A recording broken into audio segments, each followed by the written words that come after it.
Magandang araw at magandang gabi saan man panig ng mundo. Nandito tayo ngayon sa It Canlay Festival kung saan nagaganap ang Ingress sa Open Competition. So kapag sinabi mong Open Competition is may mga province na dadalo or makikisali. Ang Ingress dito namin tinatapos yung gagawin sa isang bonsai bago ito ma-judge or makita ng mga judge. Kung mapapansin nyo, ang mga tao busy dahil tinitignan nila kung ano yung kulang sa kanilang mga halaman. So dapat pagdating ng judging, dapat presentable na kagad ang iyong bonsai. Katulad yan, nagtulong-tulong ang mga tao dahil iba't ibang size ang mga ini-entry na bonsai. So may mga large, may mga medium, may small. So tulad ng nakikita natin ngayon, napakadami yung nagbubuhat dahil napakalaking bonsai ito, napakabigat. Kung hindi mo naman i-handle with care yan, maaring babagsak. Parang siya agoy. Parang siya talaga maaring babagsak. Mapol in love sa iba. Agoy. So nakita natin dito is yung cascade. Yan, katulad yan, may mga nagpipintura pa ng mga pot para maging presentable ang kanilang bonsai.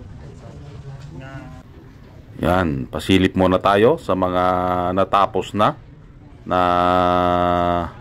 ilagay na sa tamang lagayan. Yan, ito yung mga pasilip sa entry natin. So karamihan dito na na-entry or naisali is may mga award na dahil isa itong open competition. Pag sinabi mong open competition, best of the best na puno ang mga ilalabas. Kasi may mga puno pa na nanggaling ng Bulacan, yan, Pampanga, mayroon pang nanggaling ng Nueva Ecija, mayroon ding nanggaling ng Pangasinan. At yung pinakamalayo dito na sumali ay yung galing ng Ilocos. So galing sila ng Bigan.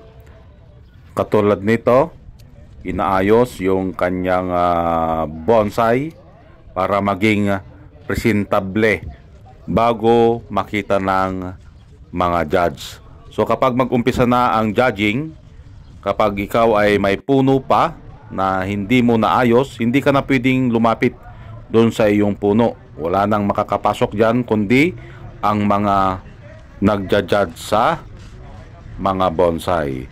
So kailangan mo talagang i-double check yung bonsai mo na isasali dahil baka mamaya may mga tali-tali pa dyan na maiwan or mga sanga na hindi na kailangan, hindi mo natanggal, magiging minus points ka doon. Kapag nakita ng isang judge na mayroon kang hindi natanggal na mga sanga na tumubo or yung mga tali na hindi ka nais-nais dyan sa iyong bonsai.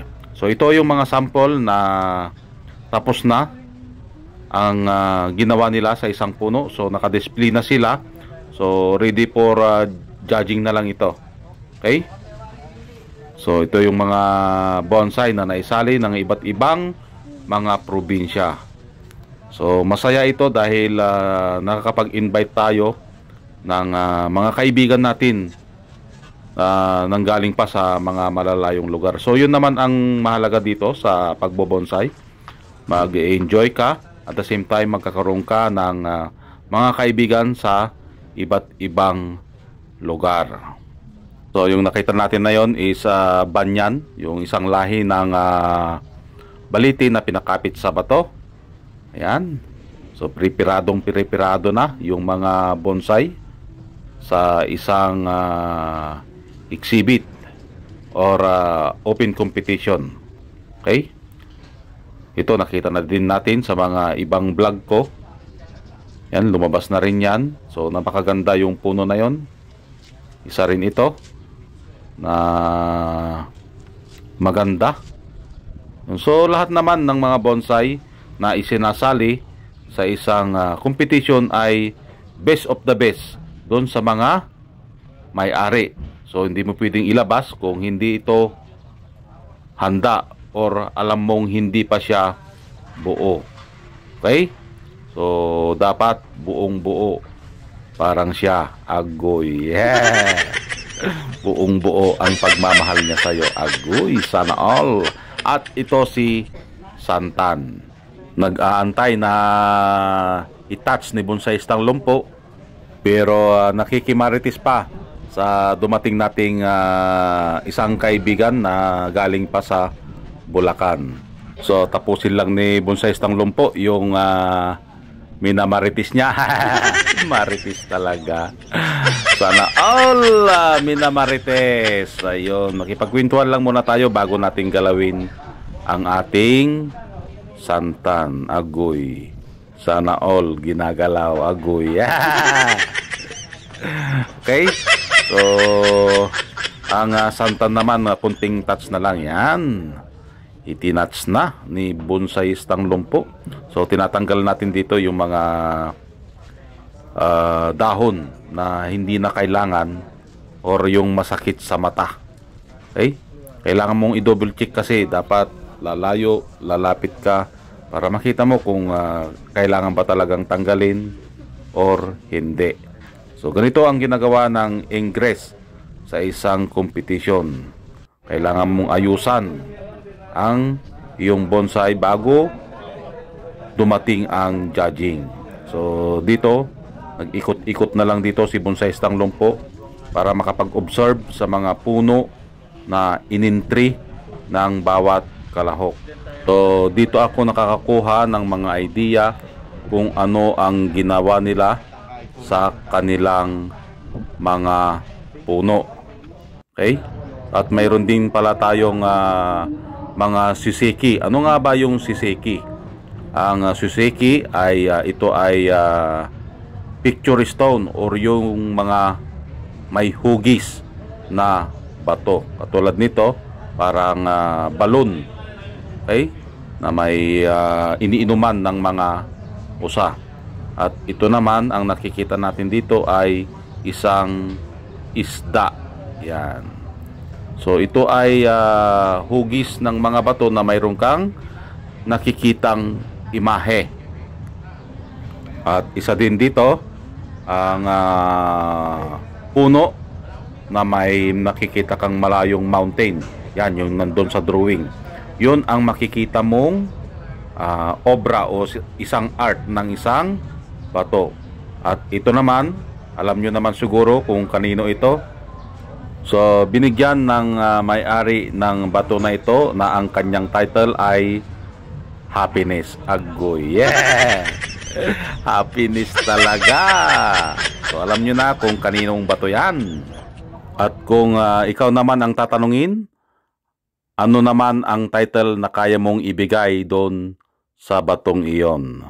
So comment below or i-type mo na sa chat box kung ano yung gusto mong title na magiging title ng batong iyon.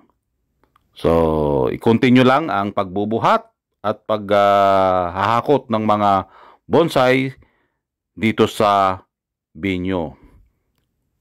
So matrabaho ang pagbobonsai o pagsali ng isang competition dahil nandyan yung pagod, yung effort. Ayan, at inabutan pa nga tayo dito ng gabi.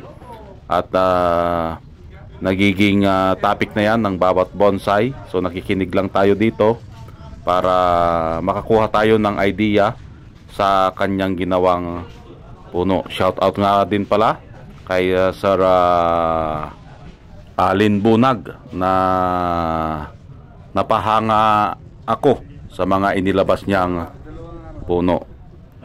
So sana makarabuo din tayo ng ganyang kagandang bonsai. So maraming salamat, hanggang sa muli.